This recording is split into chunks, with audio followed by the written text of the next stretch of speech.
Hey, what's going on, everyone? This is Mike Kollin at MikeKollin.com.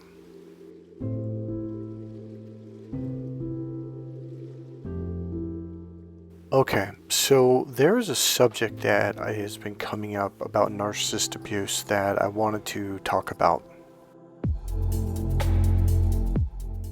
There's a video that came up, I believe it was yesterday or the day before. Now, when you get this video, I've got videos out more than 8 days now, so this will probably be 10 days after I record this. So today's May 3rd, so I'm not exactly sure when this is going to come out. So I've already got videos lined up. So this person is really spiritually connected, very intuitive, and I really like, because she nails it like right on. So I really like what she says, and she's very consistent. But she made a video recently about narcissists. Now, she is not a narcissist abuse specialist in any way, form, or shape. She talks about them once in a while, but not a specialist, and she doesn't do therapy, etc., or healing. So another person on my channel had mentioned something that's in alignment with this. So it was Joshua. Says, Mike, have you seen studies of what a narcissist's brain looks like? So the answer is yes.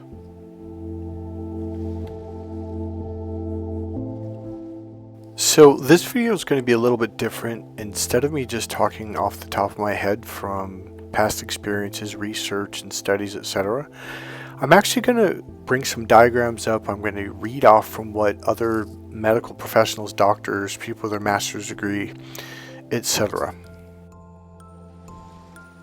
Now, there was another video that came up that was saying something similar. Here's what essentially, in fact, actually, I'm going to go read it. Hold on. So what this person said was that narcissists can heal. So to me, that's a bit alarming, and it can put a lot of people in really life-threatening situations. It can put them in real danger, and I mean like being gone, okay? So saying something like that when all the experts are saying, no, I've worked with narcissists for 15, 20 years, they don't change, none of them, from psychiatrists to doctors. And I don't normally look to the medical professions because I don't really think they do a good job with helping people with mental illness. But even the people who are outside of that field using different form of healing modalities such as NLP or whatever, they're all saying the same thing. They're saying they don't change, they don't want to. So the purpose of this video is really not about being judgmental. It's about keeping you safe. That is the purpose and the intention of this video, to educate you well enough to realize, like, wow, these people they're dangerous, number one. Number two, medically, they don't change.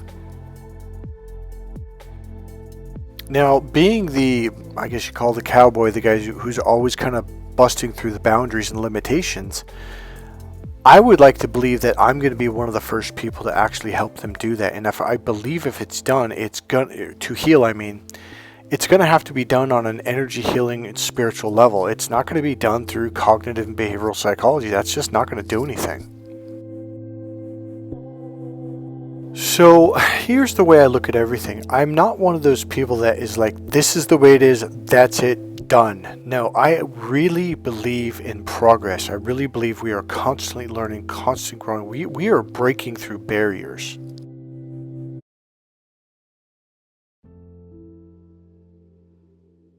So I'm open to the possibilities. I'm open to the possibilities of all kinds of things happening in the near future. So for my own protection and for your protection, right now my answer is no. These people are dangerous. They don't change. They don't heal. And it's not just that, oh, they don't want to, which they don't, and they don't think they do, which is true. They don't think they do. But it's beyond that. It's something, and I'm going to stay very 3D, physical, medical today. I'm not going to go spiritual. If I were to say something real quick on the spiritual, I do believe it is a spiritual aspect that's going on, and I even go to the effect of maybe they were supposed to do this to trigger you, to clear out and heal your your parts that have been separated from you, so you can re-embrace them and bring them back in to become more and more integrated, so you can heal more. So I'm open to the possibilities of, there's very much a possibility that they actually have a purpose and they're actually doing what they're supposed to be doing, what they're designed and wired for. Or, which is what I lean more towards, is they're just demonic, they're evil, they don't care about people, etc., okay? So for now, until I have some kind of breakthrough with someone, my answer now is no. They don't change, they don't heal, they're dangerous, get away. So let's go back to the young lady who, and she's young, she's about 24 to 26 years old, who said, how did she say this? She said that narcissists can heal. And my first thought is, no, at this point, I don't think so. Number two, though, she did say something. She goes, people are just throwing that word narcissist around on everyone. So if someone lies to them one time, like, oh, they're a narcissist, and yeah, I agree, that word is thrown around way too much. So like I've told all you guys, it's a lot of people will say, like, well, how do you know if they're a narcissist? You really don't need to know that. Now I can tell, I can feel it in their energy. It's so obvious to me now. But you don't even need to have that ability. It's really, they are the ultimate teachers of self-respect. See, the only reason why they could do any of this to you was you didn't actually have self-respect. Like, oh yeah, I did. No, you didn't. If you have self-respect literally means self-protection. It means you would never in a million years let anyone play mind games with you, gaslight you, all the stuff that they do, like where I'm at right now. If someone starts gaslighting me, like, oh, I'm done. I'm done. Goodbye. Whereas before, I would make up excuses for them. Like I said in like a video or 2 or 3 videos before this one, it was like, oh, well, they didn't mean it. Oh, well, they were kind of confused. They were tired. I would make up they had a bad day at work and now they're taking it out on me, I don't do that anymore. If someone gaslights me, if someone lies to me multiple times, if someone is false, fake, it's like, I'm done. I'm out of here. I'm not going to go through this again. And here's the deal. I don't need to know if they're a narcissist. It doesn't matter. Let's say they're not.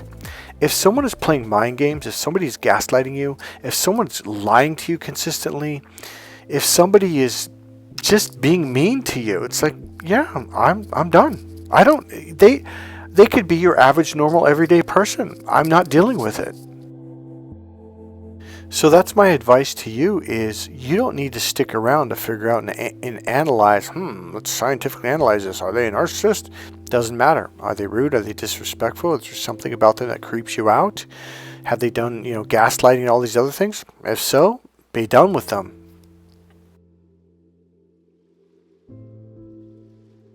Okay, so let me start with this one here. This lady is named Sylvia Amy, MS in Psychology, University of Pennsylvania. So she goes on to say there's a number of studies that seem to support that over time the narcissist brain undergoes structural changes.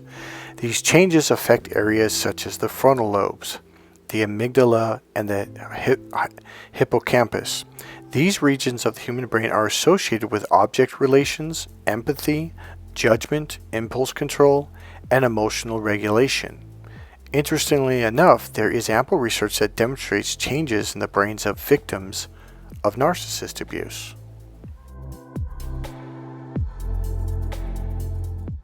So one of the things about narcissists is they really don't have any need to, because as a society, we let them do whatever they want. Not only that, but we protect them. Our laws protect them.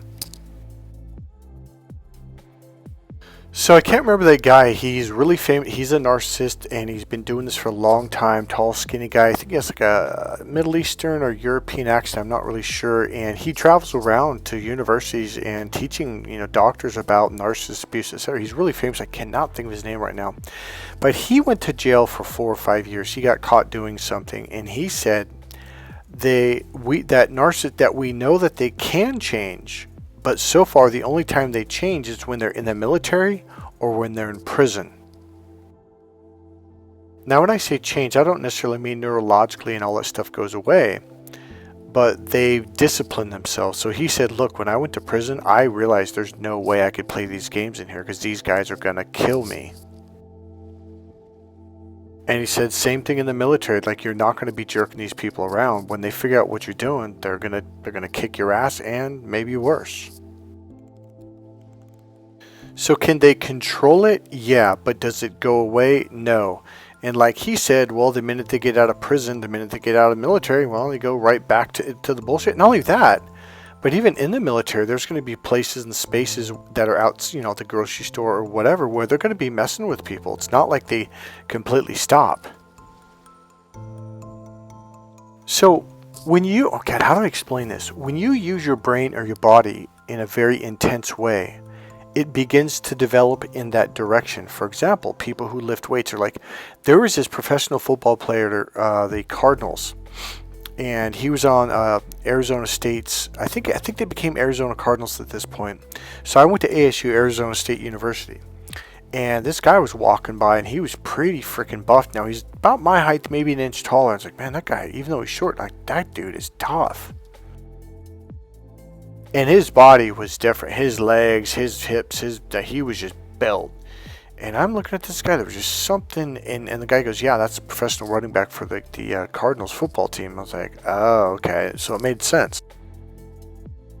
So the development of his body was just, it was everything. It was just insanely, like, I don't want to say not human-like, but it was just like he had dedicated his life so long in this direction that his body began to form in this way. Same thing with the way we use our brains. If you use your brain in a certain way for any length of time, it's going to start to change. This is why, like that lady said, is like, yeah, there are... Let me read it. So let's see here. So she says, there is ample research that demonstrates changes in the brains of victims of narcissist abuse. And that's what that second video or the image was about. Let me bring it up. So on the right side it says "in abused brain," and this was I got from a narcissist website or blog, I should say. So can we change? Absolutely. And since we can change in the negative, I'm thinking there's a very good chance we could change in the positive. The biggest challenge is they don't have any reason at all to change in society. They're just like, why? Why would I do that? Because you got to understand, this is like this rush that they get, this endorphin rush or whatever you want to call it, this chemical dump, is more powerful than sex. It's more powerful than an orgasm. Why would they give this up? They don't need to. They have no reason to. Have you ever heard that narcissists will only have sex in the beginning, like during the love bombing phase, and then they stop? Well, the reason why is because they get a much stronger endorphin rush when they're neglecting you sexually, because they watch you twist and squirm. They love to see people squirm. They love people to beg and plead. It gives them a chemical rush. And nothing else does that for them. So sex kind of falls off to the wayside. This is what they really want. Alright, now let me read this off from a medical doctor. Actually, you know what? I'm not sure if she's part of the Narcissistic Abuse Recovery Society. So they're talking about the structural integrity of the brain with NPD is comprised. Okay, so let me go down. So it says, the cognitive dissonance in a relationship with NPD partner is substantial, but perhaps it's all in their head, literally. In recent years, we can actually see narcissism in the brain shown in imaging tests like MRIs and CT scans. People who suffer from narcissistic personality disorder have structural abnormalities in regions of the brain that have been linked to empathy. Researchers have found that people with this disorder can take another person's perspective in a purely intellectual way, but they find it difficult to feel what another person is feeling. That may be the defining feature, but there are countless other deficiencies. So let me actually pull that up so you can, if you want to look it up yourself. This is on, what is this stuff called? It's, hold on. This is on medium.com, okay? And you have to actually open up an account if you want to read it. So then it says member only store, so you have to become a member, which is free. You just gotta give me your email, etc. So it's called The Scrambled Brain of the Narcissist. The structural integrity of the brain with NPD is compromised. August 3rd, 2021, by Praginta Pesqueda. So Praginta Pesqueda. Published in Narcissistic Abuse Recovery Collaborators. Okay, so let me read a little bit more. So it says, what is the root cause of the brain abnormalities? It depends. For people with NPD, it is theorized that early childhood trauma damaged the brain and halted normal developments. Trauma and abuse have been shown to actually alter the cellular structure and neural pathways in the brain. One thing that I've been learning consistently for over 4 or 5 years now is the people that became empaths got damaged, attacked, traumatized much worse by far. And it turns out narcissists actually suffered, usually they're mama's boys. They're spoiled babies. They're spoiled brats. And that's why they act like little brats, because here's the key phrase, is because they can get away with it. So they do. So this excuse of, oh, they're so traumatized. Well, I've actually talked to quite a few. And when they start hearing my story, they're like, holy shit, I didn't even have like 5% of that happen to me. So they were much less. And not only that, but when you get to know them, they're spoiled. Their mother is like their mother might be domineering, but they're spoiled though. They get whatever they want and they can fight back and argue, oh no, mom, and cuss at the mom. And you're just like, God, what a spoiled little kid needs a spanking. But I'm really talking about a grown adult male who's 25, 35, 45 years old. They're just these little brats. And it's not, in my opinion, I think they haven't been punished enough. I think it's because they didn't get spanked that they're spoiled. And because of that, they have no respect for human beings. Like, no, I'm special. You're nothing compared to me. And they walk around treating people like trash. And the mother usually supports this, or the parents. And so that's been my experience with narcissists. And I've heard a lot of other people say the same thing. So I think because of this, yeah, it's true. Those areas of the brain, they did not develop. They didn't grow because they didn't have to show empathy for someone else, because they weren't taught this at a very young age. Their brain didn't have to develop this ability to kind of read people and feel what they're feeling. Just like I said in the article, they don't have that ability.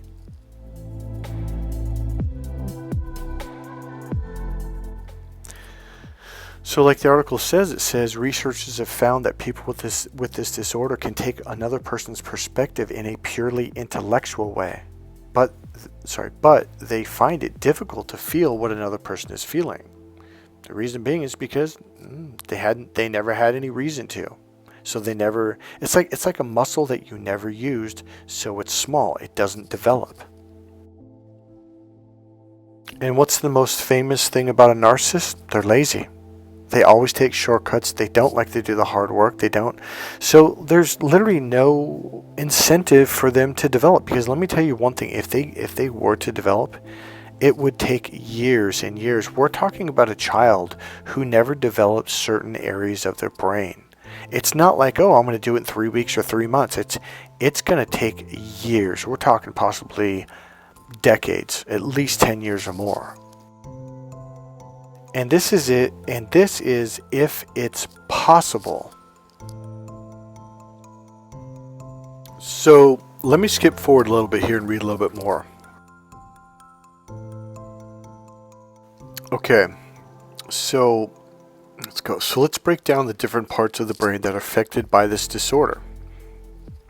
The anterior, now these are not my words, these are big psychology, scientific words. The anterior insula, the left anterior insula, the region of the brain which is thought to be involved with cognitive functioning and the regulation of emotion, has been tied to the creation of compassion and empathy, as well it has a key role in subjective feelings, and affective subjectivity is defined as the awareness of and reflection on our emotional responses and the development of a capacity for self-reflection and emotional attunement, okay? There's something the person with NPD can never feel. People with NPD are known to have less gray matter in this region of the brain. Furthermore, the anterior insula is connected with subregions of the prefrontal cortex of the anterior insula. Has been identified as the most critical neural substrate for interoceptive and emotional awareness, something narcissists are incapable of processing. So outside of all those big scientific words, what does that mean? It means they're dead inside. They're incapable of having empathy for other people. Sure, they have empathy for themselves. So if somebody, smashes their hand with a hammer, they don't like that at all. But if they do it to you, it's fun for them, and they don't understand why you're so upset. I had a friend in middle school, and I didn't notice that he was off. But my other friend, my best friend's dad, would not let him in the house. And even when he would wait across the street every time we went in, and I didn't even catch on for the first month or two. It was finally, okay, Jimmy, come inside, and my other friend Marta goes, no, he can't. I'm like, oh, okay. And I didn't even bother to ask him. I just thought it was kind of weird. And so finally I go, why? And my friend goes, yeah, my dad doesn't trust Jimmy at all. He thinks he's a psycho. I was like, Jimmy? Because we're around him all the time. Well, turns out Jimmy was a psycho. And I as a kid in 8th grade, I just couldn't see it. The one thing about Jimmy is he couldn't understand other people's pain. So one thing he did, we were on a BMX bikes coming from 8th grade middle school, going home, and we lived in Napa, so we were on the frontage road next to the freeway. There was this big water ditch, and I mean, it was pretty deep, about 12 feet down, big boulders and rocks to keep it from eroding. And I remember, now Marlon had known Jimmy for a long time, so I had just moved back to Napa, so this was my first year knowing Jimmy. And all of a sudden, Marlon, so I'm at the head of the group, and all of a sudden Marlon goes, Jimmy, don't do it. Jimmy, don't. And I go, what are you talking about? And he goes, Jimmy's about to do something to Bobby. I'm like, and Bobby's like, what are you talking about? Boom, Jimmy cuts Bobby off, and Bobby goes flying down this ditch, and Bobby broke his forearm and got some cuts and was crying. Now here's the really weird thing. Jimmy didn't laugh. He didn't smile. He wasn't angry. He just looked at Bobby, and it was this confused look on his face, like he didn't understand. He literally couldn't comprehend why Bobby was crying. And I think at one time I go, Jimmy, why the fuck did you do that? And then he goes, like, what's the big deal? And I'm like, what are you talking about? Look at his arm. And so Jimmy could see that he was bleeding. Jimmy could see that he had a broken arm. Like, he saw that. He knew. It wasn't like he wasn't aware of it. He just couldn't understand, well, but why is he crying? So we had a couple incidences like this. So when I was in 10th grade, I was benching about, I think it was 300 pounds or close to it, and I was a really strong kid. And this is one of the last times I hung out with Marlon, or should I say Jimmy. So me, Marlon, and Jimmy were going to the high school dance. We were going through the back parking lot. We were walking through walking through the grass. And this little kitten, or not kitten, but it was probably fully grown cat, but a young cat, probably 1 or 2 years old. And it kind of walks up with its tail up and it's purring and stuff. And Jimmy just kicks it with his boots. And the cat makes the noise. And Marlon goes, Jimmy, what are you doing? And I go, why did you do that? And he's looking at me and goes, what are you mad about? I don't understand. Like, what's the big deal? So I had some boots on too, and I kicked Jimmy right in the side of his calf, and I mean hard. And I kicked it like 2 or 3 times with the tip of my boot, and I did it really, really hard. He's like, ow, what the F are you doing? And so then I said, that's what you did to the cat. And he goes, what do you mean? I go, that's what you did. That's what the cat's feeling. And he goes, what do you mean? What's the cat feeling? He didn't have the ability to make the connection. He literally couldn't relate. Why is the cat screaming? Why is Bobby crying? Why are people, getting upset when I hurt them? He goes, to be honest with you, I think he was doing it not necessarily to be mean, but he wanted to understand, but he couldn't make the connection. So for him, hurting people, hurting animals, it was kind of entertainment. It was fun.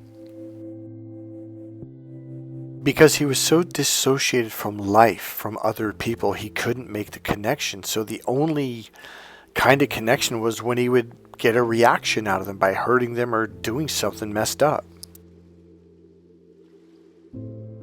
And this essentially is what a narcissist is. There's a lot of areas that cross over with psychopathy or, being a psychopath. There's like, well, that's the psychopath's brain is like that too. They have that issue too. They don't care if people get hurt. It doesn't, like, you got to understand, it's not an attitude. It's like they don't have, it's almost, okay. Imagine that you didn't have eardrums and you couldn't hear. It's not that you're playing stupid or that you're acting like you can't hear. Like, you literally can't hear. And that's the thing with narcissists. They can't empathize with you. They can't sense or feel what you're feeling. They don't have that ability. So there's this disconnection with them inside, and there's something missing, and it's like they're trying to understand, but they can't. And so they get some kind of charge, and I don't necessarily mean that, they just getting off on it, which they do, but they don't know how to interact with people or animals or anything other than hitting it and playing with it like it's a game.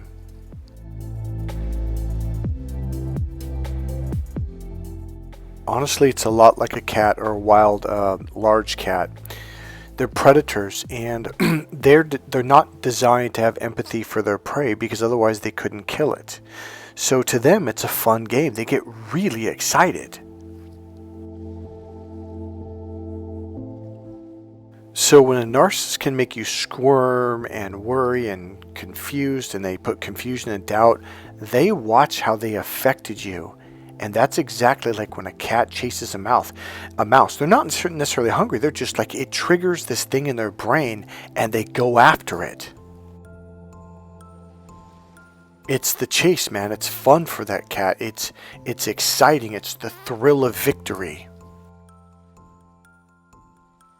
Now imagine being the mouse. That thing's getting killed. It's getting shredded. It's being chased, and it's like, it's gonna get killed. And this cat is like, this is fun. Now you understand what it's like to be a narcissist. Or maybe not like a narcissist, but now you know what they're like and why they do what they do. And you actually do understand what it's like to be the mouse. So, because you're an empath, you have more mirror neurons, and all that means is your brain has developed this area, this way of being, to where you can take on other people's emotions. This is why an empath, if you could walk into a room and all of a sudden go into depression, because there may have been someone in there that was highly depressed.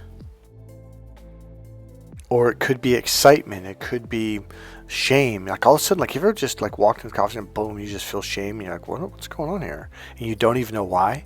You're taking on other people's energy. Like you pick up on it really fast. In fact, you'll have no idea whose shame it is. So one of the things I started to practice is whenever I'd walk into a new room, a coffee shop, or anything, I would check my energy even 10, 15 feet before I got to the front door of whatever. And I'd be like, okay, I'm in a good mood, I'm grounded, I'm clear-headed, and walk in, and then if I shifted, go, okay, what do I feel like now? What's going on? I'm cloudy, or I'm tired, I'm exhausted. It's like, oh, what a trip. So I would notice that things would shift when I'd get around other people. It was actually an exercise that a therapist had taught me to do, because she had realized, like, Michael, you're an empath. You're taking on other people's emotions and energy. So one of the key things is this. So you can make this to become a very useful tool for your practice, for healing people and helping people therapeutically. And I'm like, okay. She's like, notice when your energy shifts, and then stop and look around the room and notice whose it is. So here's what happened. I began to notice that shift going, and that's one thing you learn is like, that's not me. That's not my energy. That's someone in the room. Another thing is, I've walked into places like 4 or 5 minutes later, and it's like, wow, there's a rush of energy. And I'd walk up the counter like, hey man, was there like a big fight or argument here a little bit ago? And I'm like, yeah, how'd you know? And they're like, they left like 5 minutes ago. I'm like, I don't know, I just walked in, I could feel it. Like there was lots of energy and aggressiveness. They're like, yeah, these two guys like in this huge argument. They both just stormed out about 5 minutes ago. What I'm saying is it's a very useful tool to begin to recognize, oh, wait a minute, this isn't mine. See, when you work as an empath, if you work with people on a healing level, people like, well, how, like, okay, I'll give you an example. So what I would do is I would notice who it is, and I'd walk up to them and sit next to them and start a conversation, and oh, hey, blah blah blah blah blah, and I'd say, feeling a lot of shame right now, aren't you? And then what? I'm like, you're feeling kind of a lot of shame or guilt or sadness or whatever. And yeah, how'd you know? Is it that obvious? I'm like, no, you're covering it up really well. I just picked up on it. And I'm like, how? So when I work with people over the phone or in person, I'm constantly picking up their energy and I'm tuning into what's going on with them. So all I'm saying with this is, number one, it's a really good tool to begin to practice to realize this isn't you, because otherwise you feel like your emotions are ping-ponging all over the place. When you can start to become very grounded and go, oh, this happened when I walked into the room or walked by this person. Oh, it's their stuff, and that's okay. Last piece. So when you dealt with a narcissist, what happened was, because you have these mirror neurons, you begin to take on, and you know how narcissists can't feel what other people are feeling, but they can intellectually, think what you're thinking, whatever, but they can't feel it, like it said in that article. You're doing the opposite. You're feeling everything that they're feeling because you have more mirror neurons in your brain. So that causes you to take on other people's emotions and feelings. And that's why you felt like you were in this world of blackness, like inside. You felt like the inside of you was dark, wasn't it? Like it was black, like it just like something like there was nothing but emptiness. Personally, I called it Black Death. Because that's the only way to describe it. It's the only phrase that even comes close to what I was feeling and how it was. So believe it or not, but that's what a narcissist's life is like on a daily basis. There's just nothing inside. There's nothing but darkness. It's this Black Death. The good news is that's not actually you. Even and the thing is, like, you'll be stuck there for a few months, even up to a year. I was there for a long time, but you're clearing it out. Another thing you're doing, you're transmuting their energy. So believe it or not, but you're healing their energy. It's like, they say we're transmuters. We can turn, certain materials into gold. Okay, I forget what those people call it, but we're those people. We transmute other people's energy, and they heal through us. Overall, no, I don't think narcissists can change at this point in time. Avoid them, stay away. And from this point forward, just move on with your life and enjoy. One thing I want to make clarity on is there are different levels of narcissism. There's narcopaths, which are narcissists and psychopaths combined in one. There are narcissists, they're just as deadly. They'll poison you, they'll do this, they'll ruin your life, get you fired, all that stuff. And then there's more, but I'm going to leave it at this. There's also people that have NPT, narcissistic personality traits, where they took on the traits. They do the same thing, and I mean everything. They'll poison your food, they'll put stuff in your food.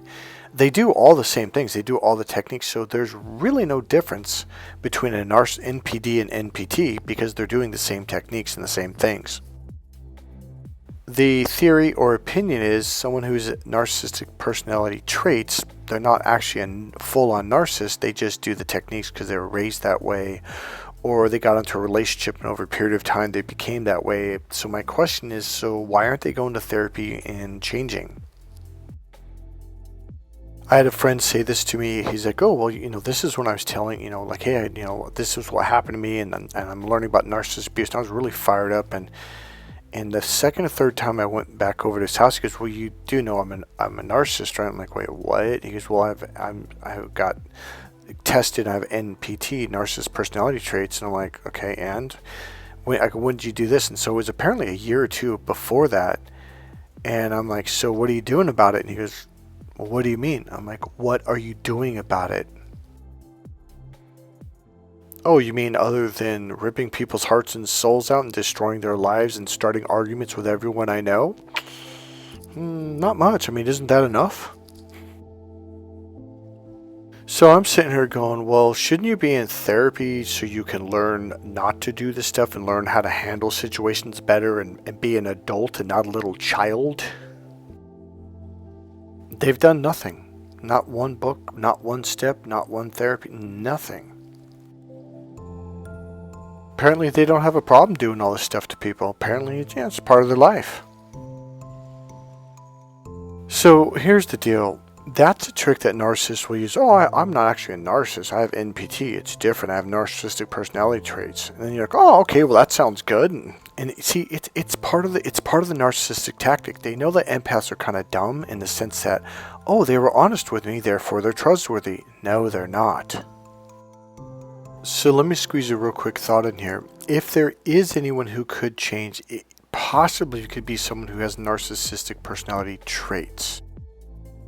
That's a very well-known narcissistic tactic to admit to you that they're a narcissist or NPT, and because your brain goes, wow, that's very honest of them, and so you just go, oh, so they're going to be nice to me. No, they're going to attack you. So when you accept that, then like, oh, cool, they just gave, in their mind, you just gave them the green light to do every tactic in the book. Because after you get mad a couple months later, like, why are you doing this to me? Like, well, I told you I was a narcissist, right? I mean, what did you think I was going to do? Just suddenly stop doing this? They will say this to your face. Because it's like a pre-made excuse. Well, I told you what I was. And sometimes those are kind of laugh about, oh yeah, I'm a narcissist too, yeah, or NPD or NPT or whatever. Oh. So as long as you're like, oh, cool. And they're like, well, you know what you were getting into, and they have no mercy. The only people that I know that do change, that take on this, is empaths, because when you're around them, you kind of get tangled up in their energy. And it literally is their energy. And once you get away from them, it goes away. It takes a little bit of time, but eventually it rubs off, and boom, you're back to yourself.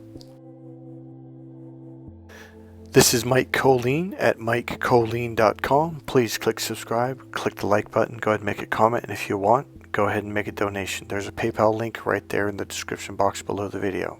Alright guys, I'll see you in the next video. Bye.